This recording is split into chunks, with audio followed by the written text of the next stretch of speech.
Ok, perfeito. Pessoal, iniciamos a gravação então agora. Mila, tudo certo? Podemos iniciar? Já está gravando? Tudo autorizado? Ótimo. Então, gente, boa noite. Bem-vindos ao nosso evento, nosso primeiro evento do mês temático de pesquisa do Pet Hell, que a gente vai falar um pouquinho mais sobre como fazer uma pergunta de pesquisa. A nossa convidada de hoje, Mila Campbell, vai estar aqui com a gente.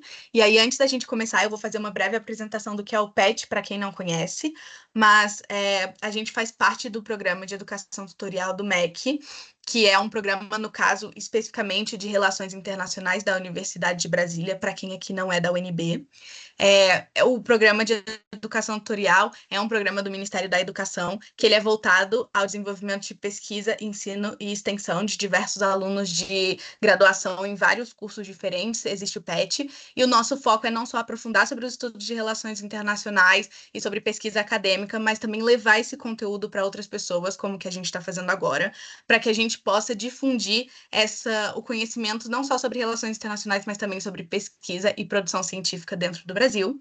E aí, hoje, dentro desse foco, a gente trouxe a Mila para falar um pouquinho com vocês. E aí, muito brevemente, a Mila atualmente é doutoranda, né, em Ciências Militares pela Escola de Comando e Estado-Maior do Exército. Ela também é mestre pelo programa de pós-graduação em Relações Internacionais da Universidade de Brasília, então, feita em casa para a gente, que é daqui da UNB. Ela foca principalmente em estudos de segurança internacional e de defesa, focado principalmente em governança criminal, exercida por esses atores violentos não estatais, e atualmente ela atua como coordenadora de projetos no Centro de Soberania e Clima, que vai estar lidando, vai ser um think tank que vai estar lidando com essa promoção de diálogo entre diversos atores nesses temas de defesa, segurança internacional, desenvolvimento sustentável. A Mila também já participou de diversos outros projetos, como foi secretária-geral do GEPS, já ajudou na coordenação de alguns eventos acadêmicos, como o próprio KDN, o Congresso Acadêmico sobre Defesa Nacional, que, inclusive, maravilhosa, uma ótima orientadora, quem tiver interesse depois. Ela já orientou alunos do PET, no caso, para a gente escrever artigos para o KDN. Então, fica aí também o contato dela para quem depois tiver interesse em conhecer um pouco melhor do trabalho dela. E isso foi só um pouquinho da vida dela, Milo, se você quiser se apresentar um pouco melhor, e aí é com você. Marina, obrigada pela apresentação, obrigada pelo convite. E como a Lenira soltou o spoiler aí no chat, eu também sou petiana, né? Sou ex-petiana, fui petiana na época que eu estava aí na graduação na UNB, então tenho muito orgulho de ter participado do PET, me ajudou muito para entender um pouco mais os meus caminhos dentro de relações internacionais e de ter um senso também de equipe, né, de grupo, assim, para a gente se ajudar um pouco nas próprias pesquisas, né, e a desenvolver um pouco esse olhar apurado, eu acho, para a área como um todo, né, não só para a parte da pesquisa, mas também para poder entender o que são as relações internacionais, né, um pouco da parte da nossa inserção no mercado de trabalho depois. Então, o PET foi bem completo nesse sentido. Espero que vocês também estejam curtindo tanto quanto eu curti na minha época de petiana. E as amizades assim que eu fiz durante o PET, elas se mantêm até hoje, assim, porque é uma convivência bem intensa, né, que a gente passa esse período do PET, fazendo reunião toda semana, enfim, com outras atividades também em paralelo. É, então foi muito bom esse período e estou muito feliz de estar voltando aqui para poder falar, né, com vocês aqui no PET agora e nesse evento que é bem legal, né, pelo que eu entendi, acho que é um braço de extensão também do PET, né, que era uma das coisas quando eu estava no PET, a gente sempre batia o pé que faltava essa parte de extensão. Então, parabéns também por isso, assim, por estarem continuando, né, um bom legado, assim, do PET. Bem, então eu sou doutoranda, né? Como a Marina falou, eu tenho desenvolvido a minha pesquisa na área de relações internacionais, mais voltada para a questão dos estudos de segurança e defesa. Tive, né, por muito tempo, tanto na graduação quanto no mestrado, um foco muito maior no caso colombiano, né? tentando entender um pouco mais a interseção entre dinâmicas de segurança e questões de defesa e de segurança nacional, um pouco na zona cinzenta que esses fenômenos ocorrem. E aí, agora no doutorado, eu estou começando a estruturar minha pesquisa, tanto que essa conversa que a gente vai ter aqui hoje, ela está muito similar ao tipo de debate que eu tenho tido agora no primeiro ano do doutorado, que é justamente para estruturar o meu projeto de doutorado, né? Então, já começo também falando, né, que é um tipo de atenção que a gente, como pesquisador, ou quem quiser, né, quem estiver se aventurando em algum momento dentro de uma pesquisa, precisa estar atento o tempo inteiro, independentemente se você está na graduação ou se você é um professor, já uma professora renomado de alguma instituição, entendeu? Porque o cuidado com o método, com a metodologia que é utilizado, com o desenho da pesquisa, é isso que vai sustentar um bom texto depois, né? Isso que vai dar segurança, vai dar o arcabouço para que a gente, como pesquisador, consiga colocar a nossa análise, consiga colocar o nosso argumento, e que aquilo basicamente pare em pé, né? Em frente aos nossos pares, né, em frente a aquelas pessoas que vão estar lendo a nossa pesquisa e vão estar, né, provavelmente criticando, né, ou sugerindo melhoras, etc., que é basicamente o métier do pesquisador, é colocar a sua pesquisa, né, o seu argumento à prova, né, colocar o seu argumento em debate, né? Enfim, ter que defender a sua tese, ter que defender a sua dissertação, é basicamente esse o processo, né, científico.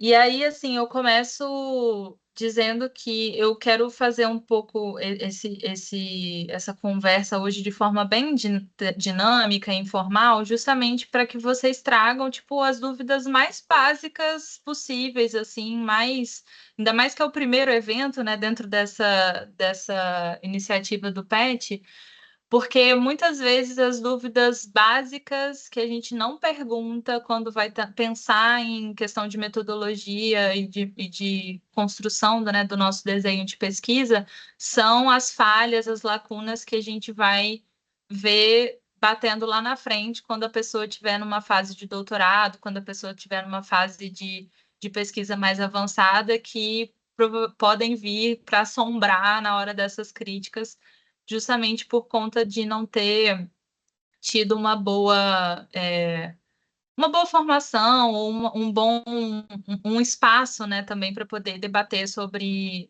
o desenho de pesquisa, que é uma questão até mais básica, mais anterior do que, por exemplo, o próprio debate sobre metodologias e métodos, né, que muitas vezes a gente tem na graduação, né, a gente tem uma disciplina de métodos, né, a gente trabalha, né, com alguns artigos em disciplinas, né, vai tentando estruturar o TCC também, né, a monografia ao final do curso, mas muitas vezes até mesmo esse debate anterior, ou até uma aplicação mais prática, né, de como a gente traduz a metodologia, as aulas de metodologia, para realmente a execução e a estruturação da pesquisa, e isso é o link que a gente às vezes tem que ir tentando descobrir ao longo do caminho, né? O que a gente pode fazer, né? Como a gente fazer isso, né? E aí, eu acho que essa conversa de hoje é mais para tirar essas dúvidas também, para a gente tentar pegar um pouco nesse beabá, assim, dos principais pontos, né? Enfim. E aí vocês também trazerem para mim o que vocês têm, por exemplo, de pesquisa em andamento, né? Eu pedi para a Marina tentar circular antes o formulário, né? Aí algumas pessoas comentaram, trouxeram algumas inquietações. Mas, por exemplo, se vocês tiverem alguma pesquisa em andamento, já com alguma pergunta estruturada, ou alguma proposta, né, alguma ideia de alguma pesquisa que vocês querem fazer e que vocês estão começando a tentar estruturar essas perguntas, para vocês trazerem também para a gente colocar aqui como exemplo, né, para o debate, para a gente tentar entender e ajudar e comentar para todo mundo ir se ajudando mutuamente aqui nesse momento. Aqui a gente está, então, com o pessoal só de relações internacionais ou tem gente também de outras áreas? Maior parte dos inscritos foram de relações internacionais, mas tiveram pessoas de fora da Universidade de Brasília. Então, eu não sei se todo mundo aqui agora é da UNB. Tiveram algumas pessoas de outros estados, também do DF, mas de outras universidades. Só que a maioria, pelo que eu vi, estava ali na área de relações internacionais. Tinha Leia, tinha uma pessoa também de TI. Então, no geral, Legal. estamos ali nesse mesmo campo. Massa. E vocês, se alguém quiser comentar, enfim, já vou fazer algumas perguntas aqui iniciais para eu entender um pouco como que está a audiência, né, também. Se alguém quiser comentar ou colocarem aí no chat, vocês estão em qual semestre e qual que é o tema de estudo de vocês, assim, de forma ampla? Só para eu também saber, até para depois a gente conseguir conversar melhor de forma mais prática, né, como eu falei, assim. Vocês já estão terminando. Aline, de Secretariado Executivo. Sexto semestre, extremismo de segurança, Cecília. Ó, primeiro semestre. Então vai estar mais variado, ó. Oitavo semestre, recuperação SUSU. Ah, legal. Direito- Ó, do PPGRI. Show.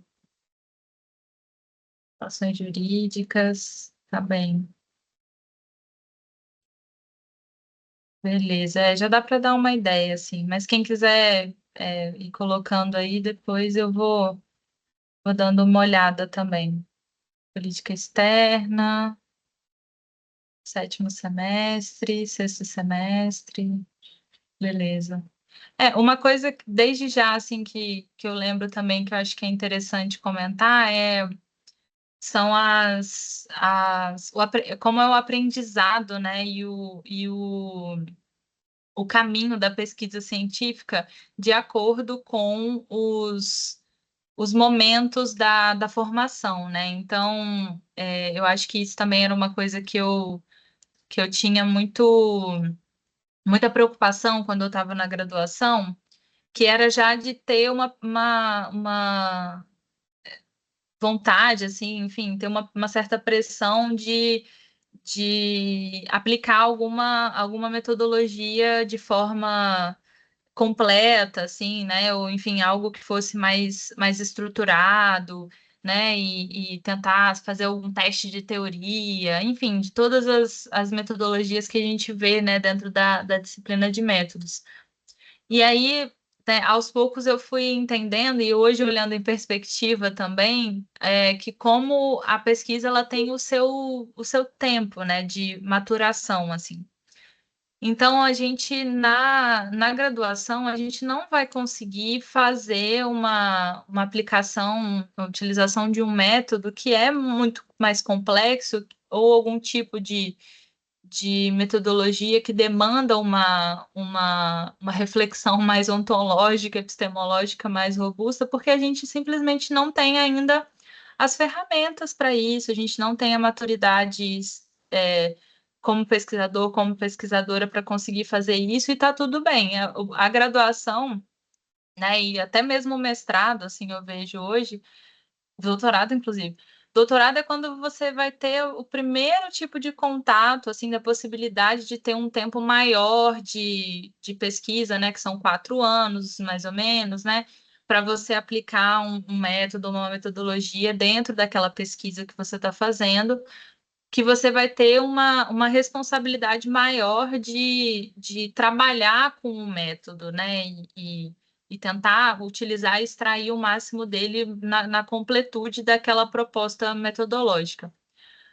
Mas aí na graduação e no mestrado até, eu vi assim que é mais um treino, né? Um primeiro contato nosso com justamente aquilo que eu estava falando, o básico do desenho de pesquisa, entendeu? De entender o que é cada coisa dentro da estrutura de um desenho de pesquisa, o que é você fazer, por exemplo, uma revisão bibliográfica, que é um dos tipos de método que é mais utilizado, né, que a gente tem, e o que é você tentar entregar algum tipo de análise dentro da sua pesquisa. Não necessariamente uma hipótese, não necessariamente um argumento fechado, mas alguma análise a partir daqueles parâmetros que você vai definir desde o início naquele desenho de pesquisa que você pensou. Então, né, acho que para todo mundo relaxar também, que, tipo, tá tudo bem a gente não ser desde a graduação, né, ou até mesmo no mestrado, o expert em alguma metodologia específica, porque isso demanda tempo, demanda muita dedicação para a pesquisa, e você publicar artigos que têm uma estrutura metodológica e um desenho de pesquisa muito coeso, muitas vezes até mesmo professores já renomados, ou, enfim, recém-doutores e tal, têm dificuldade de fazer isso, porque é um trabalho mais difícil de ser feito, né? Que demanda essa maturidade. Então, as exigências, eu acho que elas precisam ser reguladas de acordo com o grau de formação que cada pessoa está, assim, né? Justamente para não ter uma expectativa, uma pressão muito grande em cima da gente que está, às vezes, começando a lidar com a área de pesquisa e realmente não tem a necessidade. E aí volta para o argumento que eu trouxe, que é você ter aproveitar esse período também da graduação e do mestrado, que são períodos iniciais, uma jornada de um pesquisador, para poder justamente trabalhar com esse beabá, né? Trabalhar com estruturar bem o desenho de pesquisa, tentar pensar pelo menos, não necessariamente implementar uma metodologia específica, mais robusta, mas tentar pegar elementos, né, dentro de um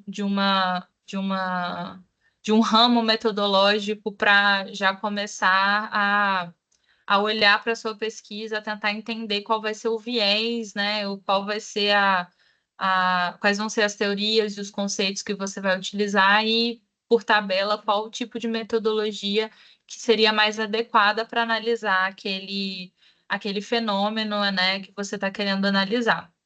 Então, com todas essas introduções, assim, né, essas ressalvas, para a gente pelo menos ficar numa mesma perspectiva, assim, né, da importância do desenho de pesquisa e do que é esperado, né, para alguém que está no início da jornada como pesquisador ou pesquisadora, vou aqui começar a falar sobre os temas que eu pensei assim para o debate hoje, mas também trouxe os slides só para poder ajudar a guiar um pouco mais o debate. São acho que 4 slides só que eu fiz.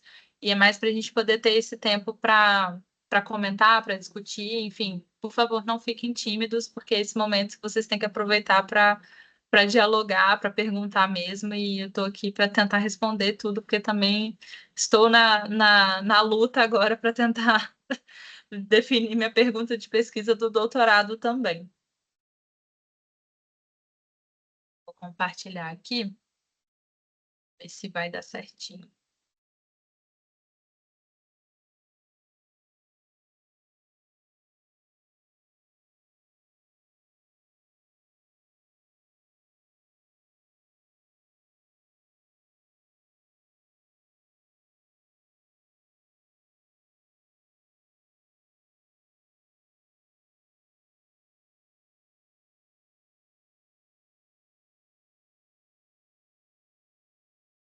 Acho que foi, né? Tela inteira? Foi, estamos vendo. Tá, beleza. Então, gente, acho que de início, né, o que queria trazer um pouco dessa diferença entre metodologia e método, que é algo que acho que sempre confunde várias pessoas, assim, e desde que eu entendi a diferença entre essas duas palavras, eu comecei a entender um pouco mais e ficar um pouco mais tranquila na hora de pensar, né, nessa estrutura, né, da pesquisa. Então, a metodologia é essa estrutura lógica de raciocínio e de investigação científica. É a forma de pensar. Está ligada a uma ontologia e uma epistemologia específica. É o estudo do método. É pensar como se vai pensar na construção do desenho de pesquisa. Eu não estou falando diretamente agora sobre pergunta de pesquisa, porque eu acho que é muito importante a gente voltar um pouquinho, né, para poder deixar esses pontos aqui claros. A metodologia, então, é aquilo que vai orientar como que você vai construir a sua estrutura, né, do desenho de pesquisa. É a forma como você está querendo pensar aquele fenômeno, como você está querendo olhar para aquele fenômeno. Ela normalmente está ligada a uma ontologia e uma epistemologia específicas, né? Então, o que são essas duas palavras, né? A ontologia é a percepção sobre aquele objeto de estudo que você tá estudando. Então, qual olhar para aquele fenômeno, né? A característica daquele fenômeno que você tá estudando. Para nós que somos, né, majoritariamente, que estamos aqui em relações internacionais, somos das ciências sociais, das ciências humanas, normalmente a nossa ontologia vai estar ligada ao estudo de fenômenos sociais, ao estudo de fenômenos de sociedades humanas, né, da sociedade humana, de grupos políticos, enfim. Aí, a partir dessa ontologia específica, né, a característica daquele fenômeno que a gente está estudando, a gente consegue derivar metodologias específicas para se olhar para esses fenômenos com uma estrutura específica. E a epistemologia é a ciência daquele tipo de conhecimento, daquele de um certo campo de estudo, né? Então, a gente tem epistemologias específicas que são aplicadas às ciências sociais, diferentemente de epistemologias que são aplicadas às ciências duras, né? Matemática, exatas, enfim, física. Então, a epistemologia do campo das ciências sociais também vai determinar metodologias específicas para serem aplicadas no campo das ciências sociais. E por que que eu falo que a metodologia é o estudo do método, né? Porque eu entendo, né, e isso eu tiro de autores, né, que eu fui, né, estudando, né, essa parte de metodologia e método, que é justamente a diferença de que o método ele vai ser esse conjunto de ferramentas, vão ser as técnicas que a gente vai utilizar para poder fazer a nossa pesquisa. Então, por exemplo, eu mencionei quando eu estava fazendo a introdução sobre a revisão de literatura. Então, a revisão de literatura é um método. A revisão de literatura ela é guiada por uma metodologia específica, mas ela é um método de se realizar a coleta de dados, né? Coleta e análise de dados, a depender do tipo de revisão de literatura que é feita, né? Da estrutura que é feita.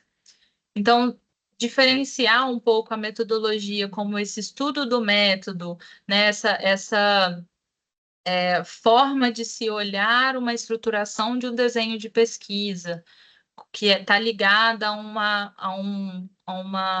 campo científico, né? Ou seja, uma epistemologia, e a um tipo de fenômeno, ou seja, uma ontologia específicas, é diferente da gente falar quando a gente está falando de um método, de uma ferramenta que a gente está utilizando para poder fazer coleta e análise de dados, né?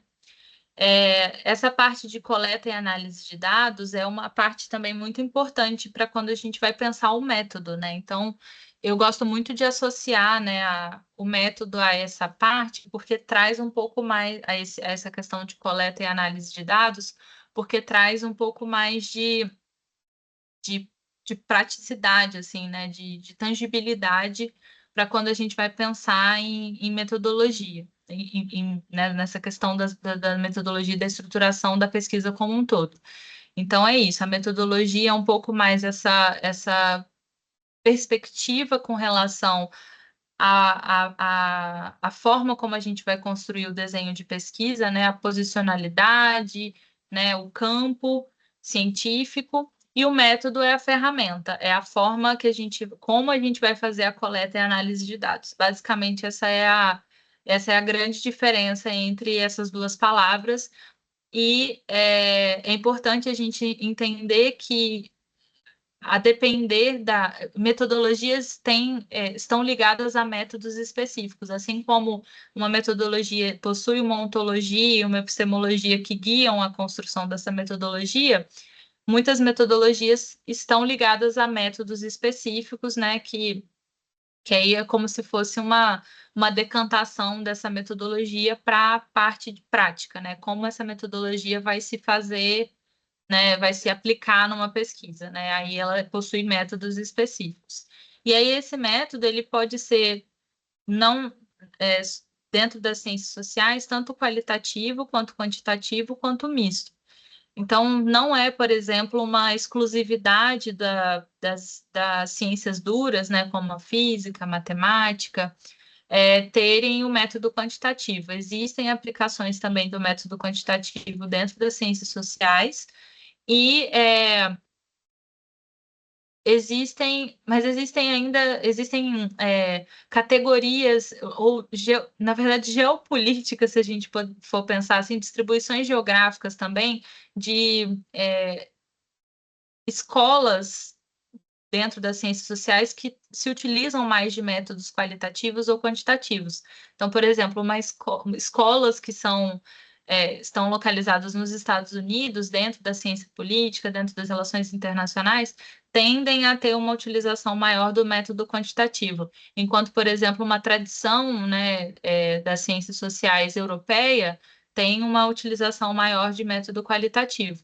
Aqui no Brasil, a gente, por conta de ter uma tradição mais ligada, né, uma tradição da história, né, uma ciência política também europeia, a gente usa bastante o método qualitativo, mas existem muitos pesquisadores que têm utilizado o método quantitativo, eu não sou uma delas, então, assim, qualquer pergunta sobre método quantitativo, provavelmente não saberei responder, mas saberei indicar pessoas que sabem muito quanto a isso e podem ajudar também se alguém estiver utilizando método quantitativo na pesquisa.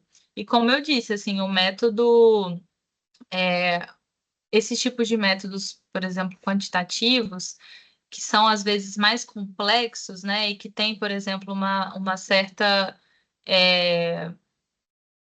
dependência, por exemplo, de softwares enfim, para serem realizados, demandam muitas vezes um conhecimento maior sobre essas ferramentas, o que muitas vezes impede também de uma aplicação, né, desses métodos quantitativos por alunos que estão no início da sua jornada como pesquisador ou pesquisadora. Então, muitas vezes a gente não vê também tanto a aplicação dos métodos quantitativos em ciências sociais dentro da graduação, até mesmo do mestrado. Quando vê, às vezes é alguma pessoa que está inserida dentro de um projeto de pesquisa, de algum professor, professora que já está trabalhando com aquilo há um tempo, e aí a pessoa faz uma parte daquele método, da aplicação daquele método dentro de um projeto de pesquisa mais amplo, porque realmente é uma empreitada maior.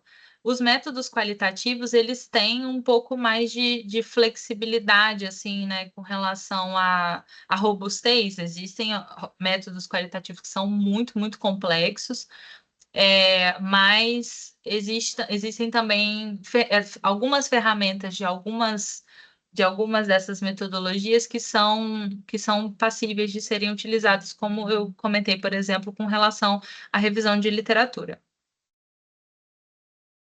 Vai passar aqui.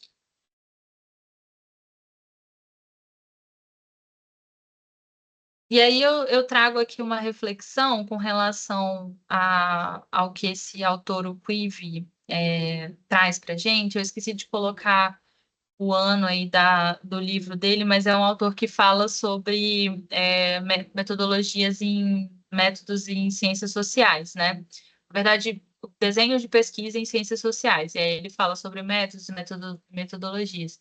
E aí ele faz uma certa diferenciação para a gente conseguir entender um pouco mais a questão do método científico, né? Da ideia do método científico quando a gente pensa em ciências sociais. Porque o método científico, assim como é aplicado nas ciências duras, ele é um método muito rígido quando a gente vai pensar o tipo, a ontologia das ciências sociais, ou seja, os tipos de fenômenos que a gente, como cientistas sociais, analisa. Então, ele tem uma proposta de pensar um pouco a questão dos métodos nas ciências sociais, não tendo aquela característica do método científico clássico, né, que é aplicado nas ciências duras, mas mais como um método de trabalho, o que não vai deixar de ser científico, né? Ele só pensa como um outro nome, assim, para tentar flexibilizar um pouco a rigidez, né, que o método científico se apresenta, né?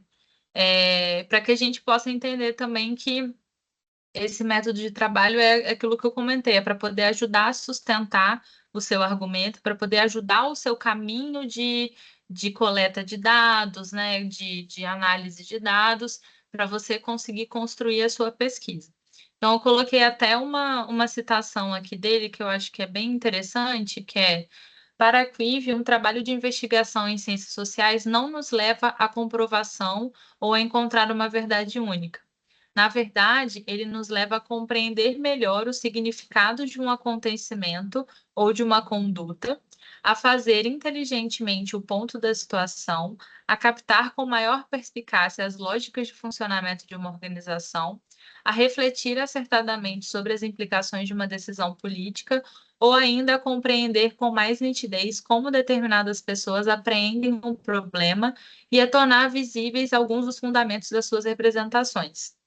Então, tudo isso aqui mostra um pouco dessa questão, desse ponto, né, que o... Ui, passei sem querer.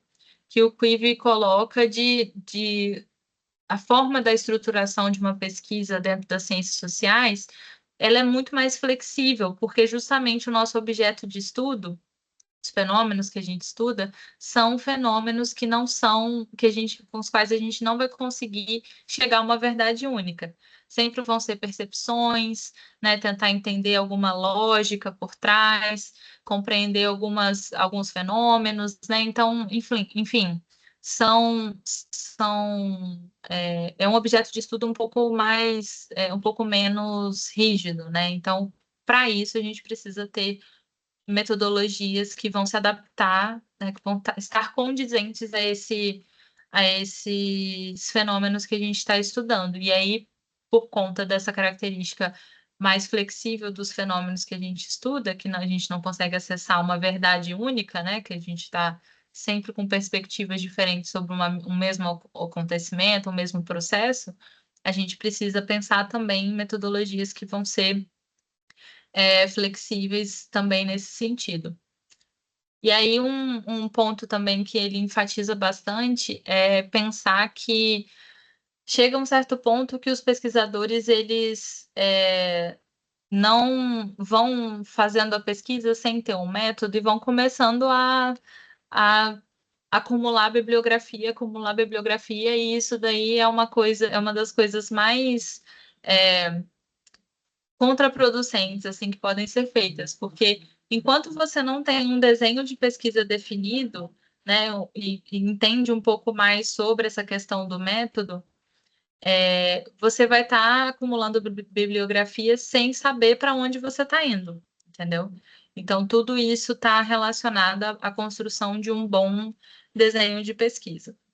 Aí eu trouxe aqui, eu não achei exatamente o diagrama dele que eu queria mostrar, mas para vocês entenderem um pouco mais esses processos assim de desenho, né, de pesquisa, desenho da pesquisa e de execução também, né, de aplicação desses métodos dentro da coleta e da análise de dados, até você chegar no resultado final da pesquisa. Essas daí são algumas das fases, né?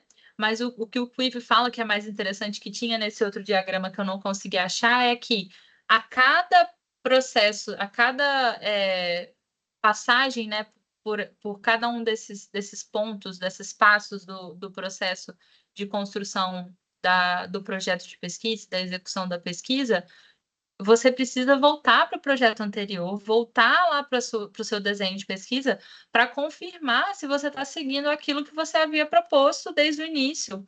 E checar se é preciso, se você, primeiro, está saindo da linha e não deveria estar saindo daquela linha, ou se você realmente precisa rever o seu desenho de pesquisa, entendeu?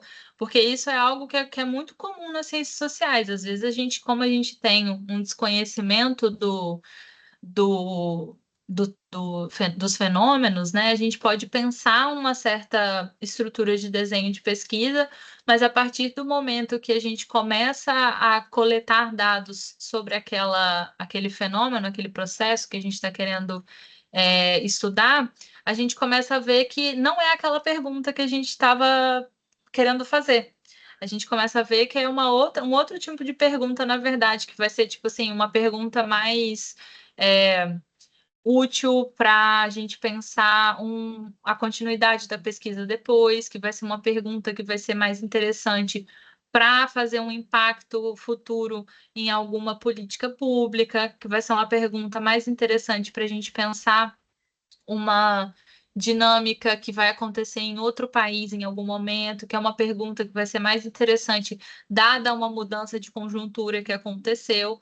Então, isso, quando ele fala do método de trabalho, é justamente a gente ter essa flexibilidade de também poder voltar atrás e reorganizar o nosso desenho de pesquisa e continuar a partir daí, ver o que é possível continuar, o que a gente precisa realmente descartar, jogar fora e começar do zero, entendeu?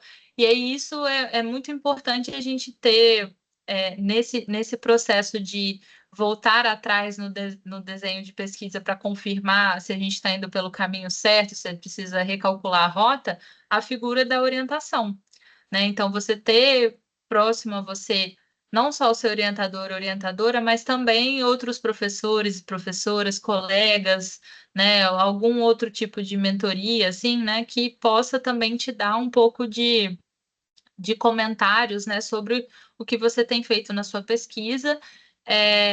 Além disso, tem também a importância de participação, por exemplo, em eventos acadêmicos, porque é um dos momentos em que você vai conseguir colocar a sua pesquisa à prova, né? Como a gente estava falando no começo, assim, de que o trabalho do pesquisador é justamente receber feedback, receber críticas, sugestões, e a gente tem que estar aberto, né, ser estratégico também em pensar nesses momentos de eventos acadêmicos, seminários, etc., como esses momentos para você receber o feedback da sua pesquisa e recalcular a rota conforme for necessário. Gente, se tiverem alguma pergunta, tá, podem fazer. Eu não estou conseguindo acessar o chat aqui, então vocês teriam que abrir o microfone para falar. E aí chegamos no danado do desenho de pesquisa, que é basicamente aquilo que a Marina estava falando antes também sobre um pouco da estrutura dos resumos, né, dos trabalhos. Porque quando a gente vai pensar um pouco o nosso projeto de pesquisa, a gente precisa ter em mente que a gente precisa dar check em alguns pontos. E isso seria basicamente um desenho, a construção do seu desenho de pesquisa. Então, no seu desenho de pesquisa, é importante que você faça primeiro uma contextualização daquele fenômeno, daquela questão que você está querendo analisar. Você coloque a sua pergunta de pesquisa de forma clara, você tenha, e de forma clara, e não necessariamente uma pergunta de pesquisa, para ser uma pergunta de pesquisa, precisa ser uma pergunta complexa. Perguntas de pesquisa, quanto mais simples, às vezes, mais interessantes elas são e mais fica mais claro ainda para o leitor o que você está querendo acessar daquele fenômeno. Então, tem um pouco dessa questão também, às vezes, da gente achar que precisa ser megalomaníaco na hora de construir a pesquisa, e não, assim, tem muitos fenômenos que estão sendo estudados, às vezes, por pesquisadores já há décadas e décadas, e são pedaços muito pequenos de alguma dinâmica específica que está sendo olhada, entendeu? Muito mais do que a megalomania da pergunta de pesquisa, o que vale é você ter um bom recorte, né? Então, você conseguir entender bem o escopo que você vai estar fazendo a sua pesquisa. Então, por isso que é importante você ter, por exemplo, a contextualização para você entender o que que você tá, o que daquele fenômeno que você está olhando, né? Qual parte daquele fenômeno que você está olhando, qual marcador temporal daquele fenômeno que você está olhando, é, é mais importante você focar nessa especificidade da pergunta do que deixar ela ampla demais. Então, quanto mais específico você for, melhor. Os objetivos dentro do desenho de pesquisa, eles estão diretamente relacionados à sua pergunta de pesquisa. Então, se a sua pergunta de pesquisa quais são os principais fenômenos, quais são as principais causas do conflito Rússia-Ucrânia? Seu objetivo de pesquisa principal vai ser identificar as principais causas do fenômeno Rússia-Ucrânia, entendeu? Do conflito Rússia-Ucrânia. E aí, você não precisa ter só um objetivo dentro da sua pesquisa, você pode ter objetivos específicos. E aí, o pulo do gato é você fazer uma estrutura de pesquisa. Então, a gente pensando, por exemplo, em monografias, dissertações e teses, com objetivos específicos associados a cada um dos capítulos de análise da sua tese. Quando é um artigo científico ou um capítulo de livro, enfim, normalmente você vai ter só um objetivo, né? Que é justamente responder a pergunta de pesquisa, né? Por conta da limitação do espaço daquele trabalho, né? Mas isso também não impede de você fazer objetivos específicos, por exemplo, para poder pensar seções daquele artigo, né? Mas isso é muito importante estar estruturado de antemão, né? Antes de você começar a escrever o artigo, você ter muito claro qual é o objetivo daquela pesquisa. Esses objetivos estão diretamente conectados com a pergunta de pesquisa. Depois da definição dos objetivos, a gente tem a importância de você lançar o seu argumento. E aqui é muito importante, eu coloco argumento e não hipótese, justamente para poder tentar tirar um pouco dessa ideia de que o método científico dentro das ciências sociais, né, as metodologias dentro das ciências sociais, elas precisam estar relacionadas, que precisa existir uma hipótese sendo colocada dentro da pesquisa, né? Justamente por conta dessa diferença entre o método científico das ciências duras e esse, como o Quive fala, o método de trabalho dentro das ciências sociais, que é justamente a gente argumentar. Então, essa é a minha pergunta de pesquisa: quais são as causas do conflito Rússia-Ucrânia? Eu posso ter um argumento de que as causas do conflito Rússia-Ucrânia são tais, tais e tais, relacionadas a tais elementos do conflito, estão localizadas num certo período temporal, entendeu? Então, enfim, e esse tipo de argumento vai depender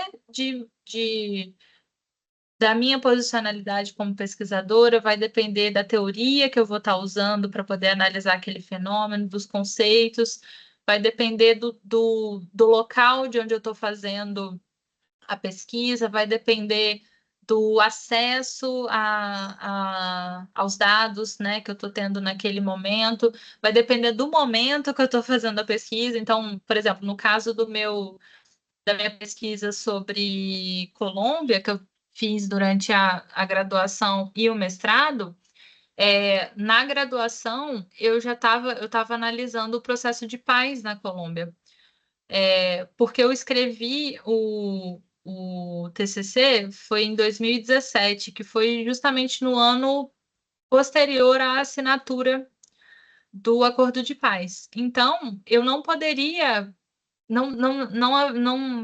temporalmente, assim, cronologicamente, não tinha como eu pensar a implementação do acordo de paz, que era algo que eu queria fazer, né, quando eu estava fazendo a pesquisa, porque o acordo de paz tinha acabado de ser assinado, então eu não ia ter dados suficientes, não ia ter tido tempo para que as iniciativas dentro do acordo de paz fossem implementadas para que eu conseguisse ter dados, coletar esses dados e analisar esses dados, né? Então, o que que eu fiz? Eu ajustei a minha pesquisa para poder pensar o processo da negociação, entendeu? O processo de paz. E eu já tinha uma certa distância temporal, assim, né, para poder olhar para o fenômeno, e tinha dados e tinha acesso a informações sobre aquele período de 2012 a 2016. Então, esse ponto também da, desses impactos, né, que vão acontecer no argumento, que são, né, independentes da nossa vontade ou não, a gente também precisa levar em consideração. Mas é aí que a gente vê, né, a nossa posicionalidade e as nossas perspectivas, né, as nossas cosmovisões, assim, na hora de se colocar na pesquisa, é o nosso argumento sendo colocado ali. A justificativa, né, ela muitas vezes as pessoas confundem um pouco, eu acho, a justificativa com contextualização, né, e tal. Mas a justificativa é o porquê você está querendo fazer aquela pesquisa. E aí essas explicações do porquê você está querendo fazer aquela pesquisa podem variar de forma, né, forma grande, assim. Então, por exemplo, uma justificativa para se fazer uma pesquisa sobre Covid no Brasil, pós-pandemia.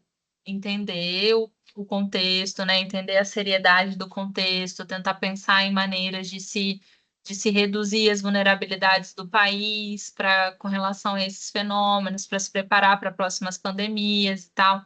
Então, enfim, existem várias justificativas, né, que você, dentro, olhando para a sua pesquisa, tentando entender o porquê que eu quero fazer aquela pesquisa, você coloca ali para poder deixar o seu leitor ciente de que você entende a importância da sua pesquisa, né? E uma importância que vai além do seu próprio interesse no tema, né? Uma importância que está relacionada ao impacto daquela pesquisa para a sociedade, o impacto daquela pesquisa para a comunidade científica, o impacto daquela pesquisa para tentar, enfim, auxiliar de alguma forma a percepção de algum grupo, né? Então, por exemplo, no meu caso que estudo questões de defesa, tem muito da nossa justificativa dentro da área de estudos de defesa é para a gente tentar impactar de alguma forma a construção de doutrina, o pensamento estratégico do país, tentar aprimorar, ampliar um pouco os debates sobre questões de defesa na sociedade, para trazer o debate sobre defesa para os civis. Então, enfim, são vários pontos que, dependendo da área, né, que cada um estuda, existe esse tipo de reflexão, né? Então, vocês veem que vai além de exatamente no desenho de pesquisa, além de exatamente você estar ali vendo, não, aconteceu na Colômbia em 2012, o que aconteceu na Colômbia em 2013. Não, estou fazendo essa justificativa falando sobre um contexto maior do que exatamente aquele fenômeno que eu estou estudando na pesquisa. E a estrutura do texto, acho que eu gosto bastante de colocar essa estrutura do texto também no final do desenho de pesquisa, né, no projeto, porque aí a gente já consegue se orientar um pouco melhor, por exemplo, quando a gente coloca os objetivos específicos, né, já tentar distribuir esses objetivos específicos dentro dessa estrutura do texto, pensar, por exemplo, em capítulos para dissertação, para tese, pensar em sessões para um artigo, então para a gente conseguir materializar um pouco mais e dividir um pouco mais aqueles pontos que a gente quer abordar dentro do texto, né?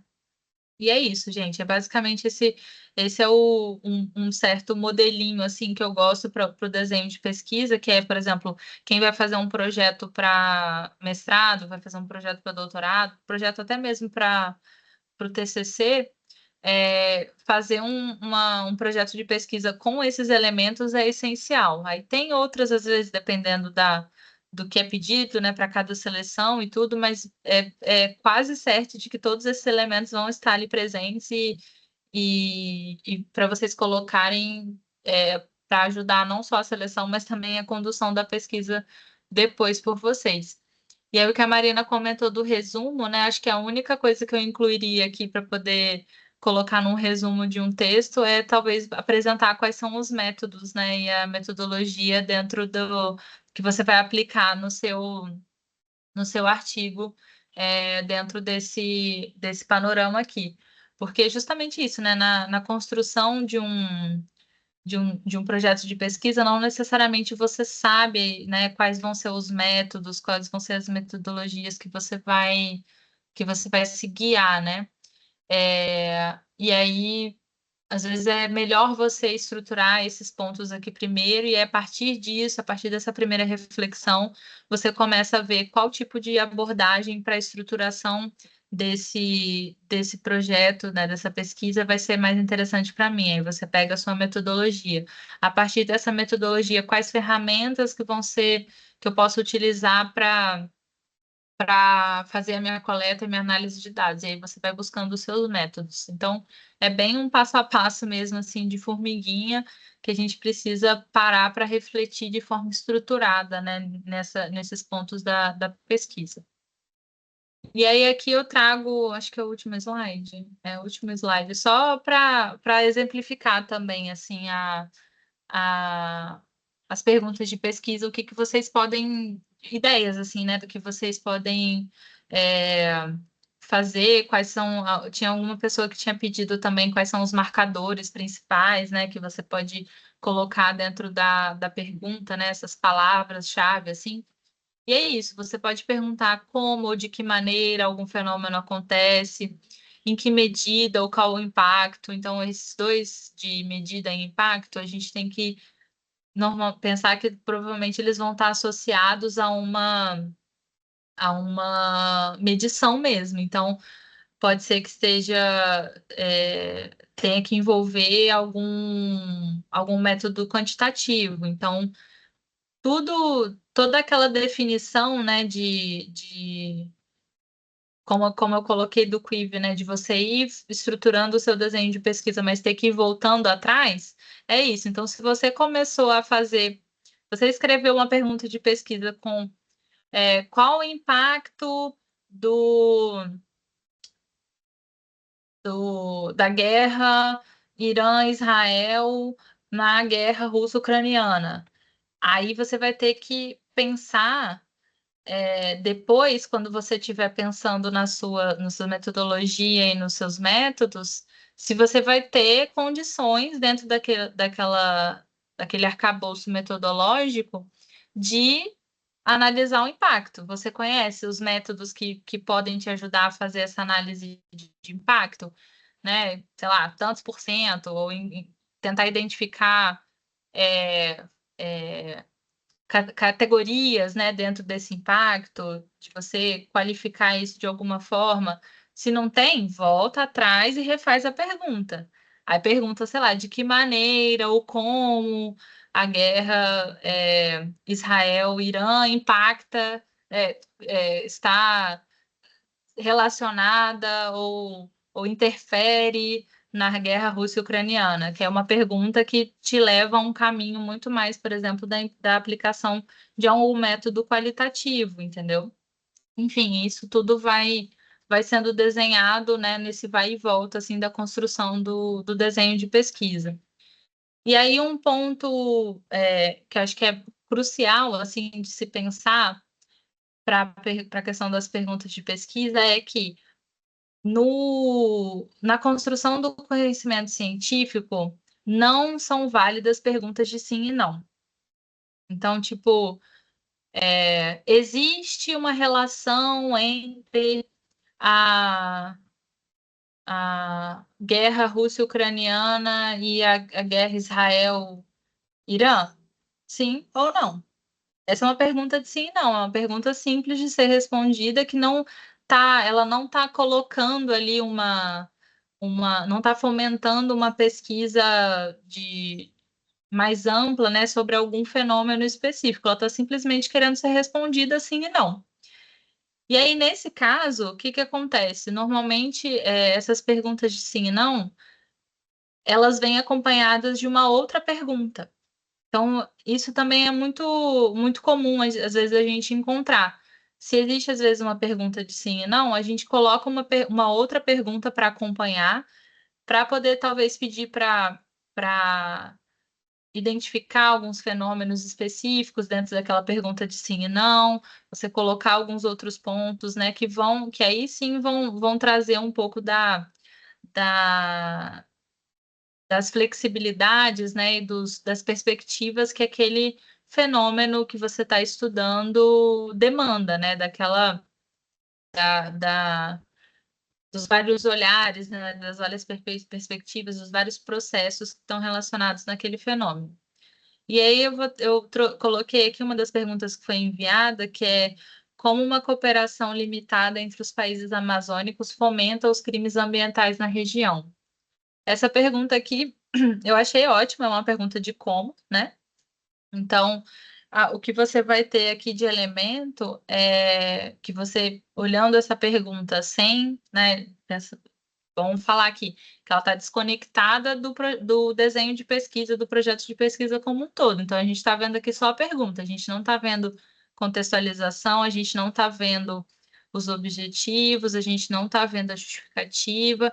Então, aqui, olhando para a pergunta pura e simplesmente, tá uma pergunta que está muito boa e que a única coisa que eu comentaria é isso, né? Que você já tem a pessoa que escreveu essa pergunta já tem uma perspectiva anterior de que a cooperação limitada fomenta crimes ambientais.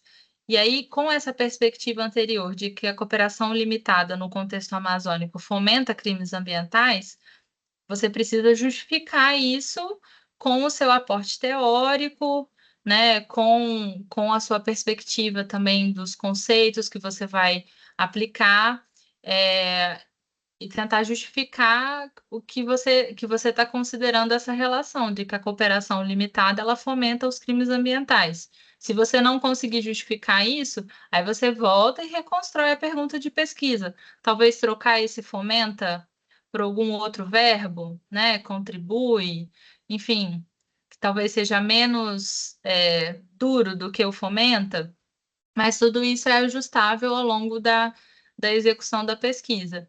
E aí a pergunta de como é isso, você vai trazer, né, esses elementos que vão explicar essa relação entre a cooperação limitada e os crimes ambientais, né? Então, enfim, são caminhos, né, que você vai tendo ao longo da construção da pesquisa. E é isso, assim, acho que eu gostei bastante da pergunta, é um tema que eu adoro, inclusive, que é um dos temas que eu tenho trabalhado agora no doutorado, que é curiosa para saber se a pergunta vai ficar assim depois ou se a pessoa vai mudar. Mas é isso, gente, acho que já consegui abordar bem os temas aqui da, da palestra. Se alguém tiver algum outro ponto, alguma outra questão para trazer.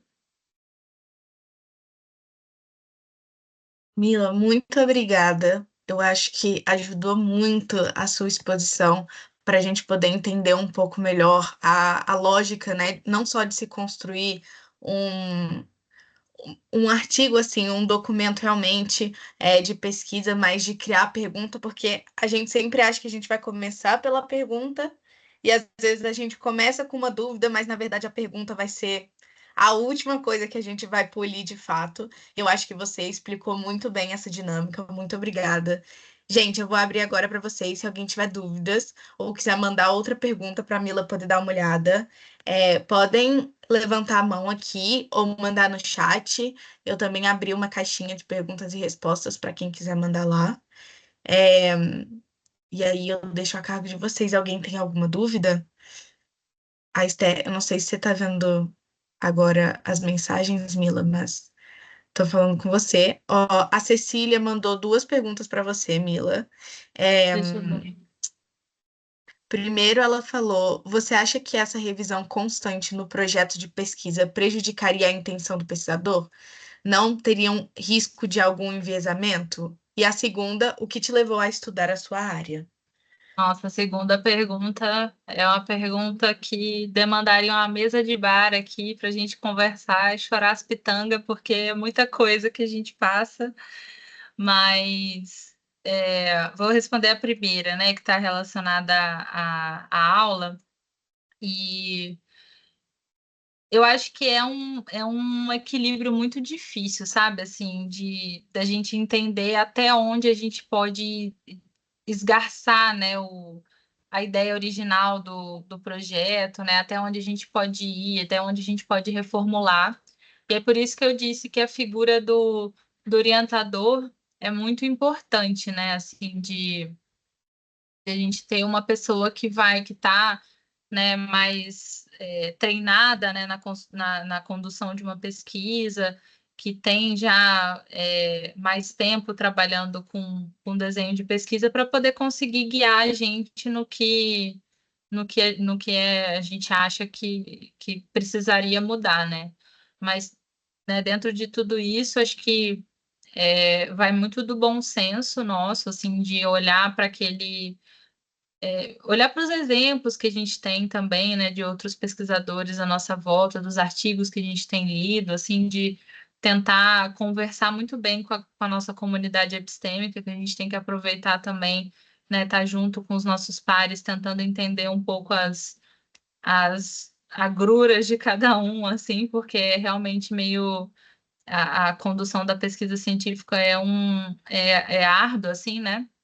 É, e aí, pegando o feeling também de você entender, até mesmo para os seus próprios interesses como pesquisador, como pesquisadora, assim, o que você pretende estudar, porque uma coisa que acontece muito também, que eu acho que é meio arriscado, né, principalmente quando a gente está no início da nossa carreira da pesquisa, é ter um certo abuso, né, de orientadores e orientadoras com relação ao seu tema de pesquisa. Então, muitas vezes você está ali querendo pesquisar algum ponto, né, você ter um interesse maior, assim, em alguma perspectiva, alguma parte específica daquele fenômeno, mas aí tem um certo orientador e orientadora que não vai pesquisar aquilo e que você só vai poder ter uma pesquisa se for a pesquisa que aquela pessoa quer, né? Então, a gente ter também esse cuidado da gente não se deixar ter uma revisão muito grande por uma orientação que essencialmente é abusiva, né? Então, ter uma autopercepção grande da sua pesquisa com e uma autopercepção de você como pesquisador ou pesquisadora, entender os seus limites, entender o que você quer, entender qual é o fenômeno que você está querendo estudar, para você não se deixar enviesar você mesma quando você está, né, fazendo o seu processo, né, de coleta de dados, de análise, para você não ficar com vontade de mudar o que você estava fazendo antes, porque é um outro caminho. Ai, chegou um intruso aqui na reunião. Tinha que aparecer, Dorival. Você não mudar o seu caminho por conta das suas próprias dúvidas, assim, né? Mas também você não se deixar levar também por alguma orientação desse sentido um pouco mais abusiva, mas também por alguma outra questão externa, né, à condução da sua pesquisa. Por exemplo, a conjuntura muda o tempo todo. Então, se a gente fica querendo pesquisar tudo que está ali né, no último acontecimento, assim, ou incluir novos fenômenos, né, novas ocorrências, assim, dentro da nossa pesquisa, a gente não para de pesquisar nunca. A gente nunca consegue fechar o nosso trabalho. Então, eu acho que é isso, assim, eu diria para você que Você ir desenvolvendo esse feeling, olhando para quem está à sua volta, conversando com pessoas que você confia, tentar ter uma orientação também que seja, né, tranquila nesse sentido de você conseguir fazer a sua pesquisa da forma como você quer fazer, assim, e que seja essa pessoa realmente para te guiar, né, para te ajudar a chegar no seu objetivo. Pô, de sol, sexta. Saudades PDS, gente. Tô aqui no Rio agora, tem Perfeito. os botecos aí de Brasília. Eu vou falar rapidamente que me levou a estudar a minha área, que foi a segunda pergunta dela, né? É, eu fui tentando entender assim um pouco a interseção entre questões de segurança, defesa e um pouco como que principalmente a questão do narcotráfico deveria ser olhada, assim, porque é um fenômeno que não envolve os estados, né? É um fenômeno que está vindo a partir de atores que são atores não estatais, mas que causam uma repercussão muito grande na forma como o Estado se coloca em algumas regiões. E aí eu fui aos poucos né, com o PET, com outros projetos que eu participei no IREL, né, com a escrita de alguns artigos, eu fui entrando para essa parte dos conflitos, fui entrando, né, nos estudos de segurança internacional, até que eu cheguei, né, nesse ponto dessa zona cinzenta, assim, e aí eu vi o caso colombiano como um caso emblemático, né, da presença do narcotráfico. E aí eu fui fazendo os recortes ali com a graduação, com o mestrado, e agora no doutorado eu estudo o mesmo tipo de fenômeno, que é a governança criminal, os atores violentos não estatais versus a ordem do Estado, mas agora na Amazônia.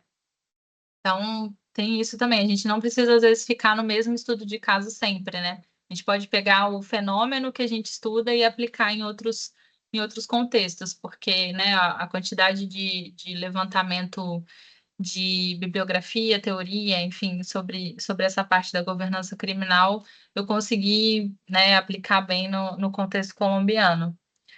E é isso, cara, foi a vida mesmo que foi me levando, os eventos que eu fui participando, as coisas que eu fui fazendo durante a trajetória que me levaram ao recorte, né, da minha pesquisa. Eu acho que o maravilhoso da graduação e em extensão do PET é isso, de você poder explorar, né? Tentar de tudo É, um pouco. exatamente. Mila, tem a Maria Vitória, a Ana Luísa e a Cecília mandaram mais perguntas para você. A Maria Vitória perguntou, ela vai mandar a pergunta dela aqui. Vou analisar um caso a partir de uma teoria barra autor específico. Coloco na pergunta? Aí a Ana Luísa perguntou também. Ela tinha uma dúvida em relação às perguntas de porquê. Ela já ouviu professores de graduação falando para evitar esse tipo de pergunta na graduação. E aí ela pediu para você explicar um pouco melhor essa alegação, se você puder. E a Cecília perguntou também se você acharia melhor, então, que é melhor ter um método de pesquisa consistente a uma pergunta de pesquisa consistente. É, eu acho que eu vou começar com a da Cecília aqui, que eu acho que é mais fácil. O ideal é até os dois, né? Mas se você não consegue, é o que eu falei, assim, se você não consegue ter no andamento da pesquisa, né? A gente que está começando nessa área, pensar num método, né? Conseguir aplicar um método específico. Se você já tiver uma pergunta de pesquisa bem construída, você vai ter meio caminho andado para você começar a pensar num método que vai conseguir te ajudar a chegar numa resposta para essa pergunta, entendeu? Então, por isso que eu reforço a importância da pergunta de pesquisa ser feita desde o início, assim, como parte essencial do seu projeto de pesquisa, porque aí você, depois que você começar a tentar entender os métodos disponíveis para você fazer a coleta e análise de dados, para responder aquela pergunta que você fez, que aí você vai olhar para para aquela pergunta de novo e vai ver, ó, esses métodos aqui estão suficientes, é esse tipo de fenômeno mesmo que eu quero chegar, é esse tipo de dado que eu preciso coletar para poder responder a minha pergunta. Se não for, você tenta buscar outros métodos. Se não tiver, se não for exatamente aquilo, volta e reformula a sua pergunta e aí faz os mesmos passos de novo, né? Por isso que a pergunta, por isso que a pesquisa demanda muito tempo, porque fica nesse vai e vem. Mas eu daria muito mais prioridade de definir uma pergunta de pesquisa antes, porque a partir dela você vai conseguir derivar também as outras coisas, né? Para você também não ficar dependente de tentar achar um método antes de definir o que você está querendo pesquisar, porque isso daí não você está usando, pegando a ferramenta antes de saber qual vai ser o conserto que você vai ter que fazer, entendeu? Então, é meio contraproducente, assim, né? Aí agora, a primeira pergunta com relação ao autor na pergunta, né, de colocar esse marcador, acho que talvez com conceitos isso acontece bastante, né? Então, por exemplo, tem uma colega minha agora da pós-graduação aqui, que ela quer aplicar o conceito de segurança ontológica no contexto da pirataria na Somália, entendeu? E aí, na pergunta de pesquisa dela, ela coloca o conceito de segurança ontológica. Ela não necessariamente coloca o conceito de segurança ontológica conforme definido por. Ai, eu esqueci o nome da autora que ela usa lá. Por tal pessoa. Não, ela coloca segurança ontológica. Aí lá no texto, né, quando ela estiver falando sobre as teorias, né, que ela vai utilizar na pesquisa, aí ela menciona a discussão sobre o conceito, etc. Então, acho que o conceito, ele te ajuda a amarrar bem também qual vai ser essa perspectiva, né, que você vai colocar na sua pergunta. E aí, de cara, um pesquisador já consegue olhar para a sua pergunta e saber se você está indo para um lado, por exemplo, temático específico, uma abordagem teórica específica, né? Então, dependendo dos conceitos, isso já fica claro desde o início.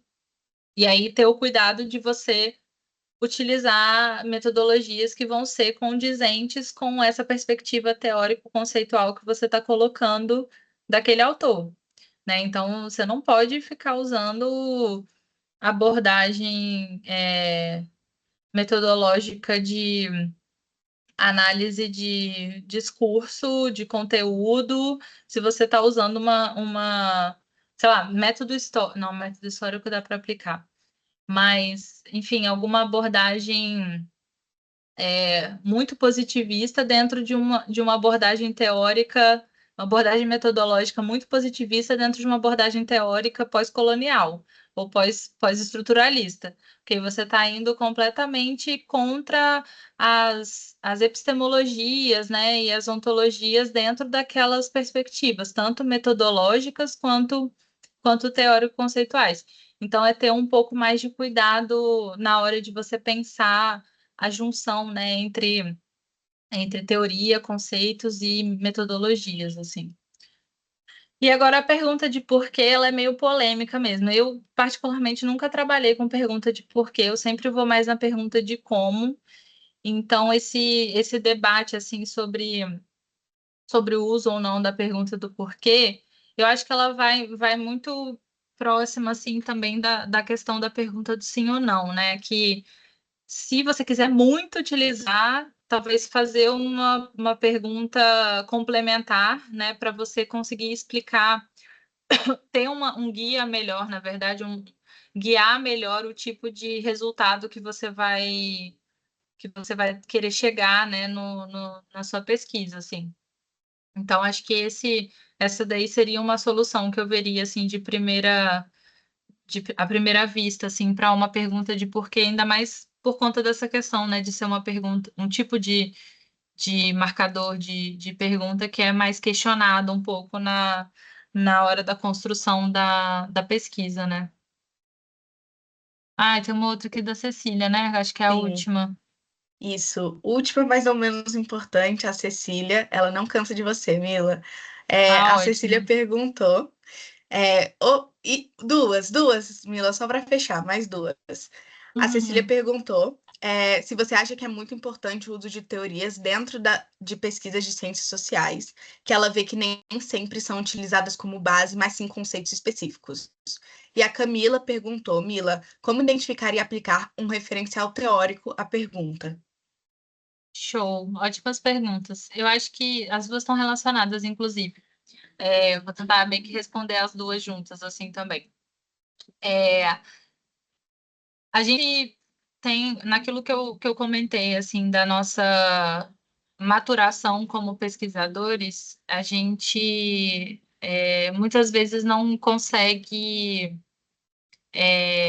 entender um pouco o, como a gente aplica teoria também dentro da nossa pesquisa, né? Como a gente utilizar a teoria. É, E eu acho que vem também um pouco dessa necessidade meio que imposta enfim, por algumas perspectivas que tentam reforçar uma característica de ciência, de método científico dentro das ciências sociais, que tem, às vezes, uma demanda de você aplicar um corpo teórico robusto dentro da sua pesquisa. Mas aí volto para aquele argumento. Quando a gente pensa que o fenômeno que a gente estuda dentro das ciências sociais são fenômenos que não vão estar ligados à chegada de uma verdade absoluta, né? Você descobrir uma verdade absoluta, associado a isso está também a questão de que não necessariamente as teorias elas vão ser teorias que vão explicar fenômenos universais, né? Então, muito do que a gente vê nas ciências sociais, nos esforços, né, os esforços teóricos, são pesquisadores, num certo lado, né, de um lado mais positivista, assim, tentando chegar nesses conceitos mais universais, assim, teorias mais universais. Por um outro lado, tem muitos que tentam, que entendem essa limitação, né, da própria ontologia do campo, que o máximo que a gente conseguiria ter dentro das ciências sociais são teorias de médio alcance. Acredito que você já tenha ouvido falar que são teorias que não conseguem, né, elas não estão aptas a explicar os fenômenos universalmente, mas tem ali um certo range, né, uma certa cobertura de fenômenos que ela consegue explicar. E num outro ponto, num esforço que é limitado dentro do campo por conta dessa questão do próprio fenômeno, mas também que pode ser utilizado ao favor de jovens pesquisadores como nós, que é a utilização dos conceitos. Porque aí você não precisa ter um tempo de estudo e de mergulho, né, assim, dentro de um referencial teórico muito robusto, para você conseguir fazer a pesquisa. Então, se você tiver uma possibilidade de aplicação de algum conceito específico dentro de alguma linha teórica, né, que você encontrou aquele conceito, achou interessante, e, pô, talvez esse conceito se aplique a uma certa realidade, a um certo fenômeno que eu tô querendo estudar, vai fundo, entendeu? Porque muitas vezes é o que você vai conseguir de esforço de aplicação de alguma parte de um corpo teórico, né, que vai, às vezes, através de algum conceito, para aquele fenômeno que você está estudando. Então, esses pontos, assim, sabe? Deixa eu ver mais o que. E aí, essa questão de você identificar, né, o referencial teórico ou os conceitos dentro da pesquisa, dentro da pergunta, eu acho que vai depender muito, e aí vai entrar a sua.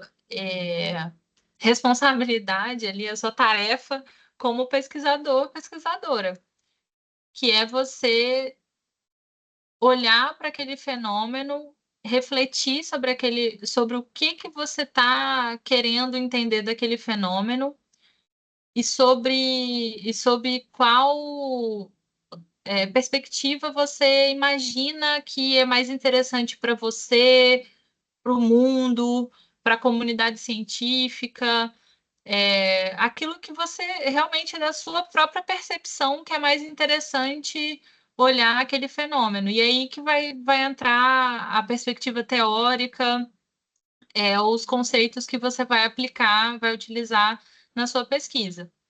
E aí, não necessariamente essa perspectiva teórica ela precisa constar na pergunta.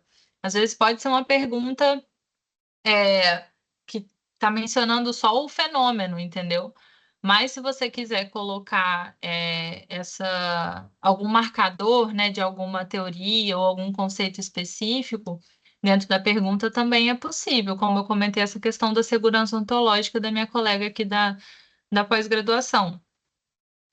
Mas também, às vezes, existem outros tipos de conceitos, né? Por exemplo, o sistema internacional. Quando a gente fala sistema internacional, a gente já sabe que é alguma pessoa que está falando de realismo, entendeu? Quem está falando, às vezes, de anarquia, pode ser um construtivista, entendeu? Então, assim, você tem alguns conceitos, alguns termos que são mais utilizados dentro de tradições teóricas, né? Ou cosmovisões específicas, assim. Então, acho que essa não é uma necessidade, mas se você quiser colocar, você tem que buscar dentro daquele debate ali, daquele corpo de conceitos ou teoria, o que você consegue trazer para dentro da sua pergunta. E aí é nisso que a gente consegue identificar, né, um pouco do que o autor está querendo com aquela pergunta, mas é o que eu falei, a gente não pode também analisar a pergunta sozinha. Você fazer uma análise de uma pergunta que nem eu coloquei ali no slide, você tem que vir com todas essas ressalvas. Estamos olhando aqui sim, pura e simplesmente para a pergunta, mas ainda tem.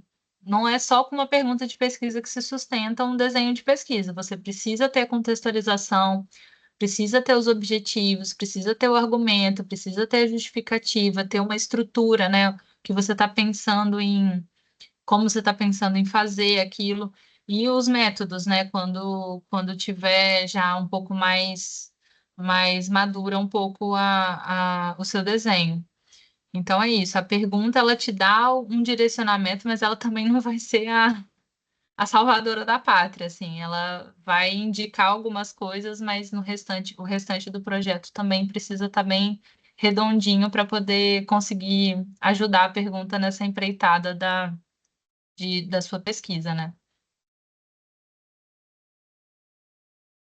Perfeito, Mila. Nossa, muito obrigada. Eu acho que ajudou a grande maioria de nós a entender um pouco melhor essa trama muito complexa de fazer uma pergunta de pesquisa.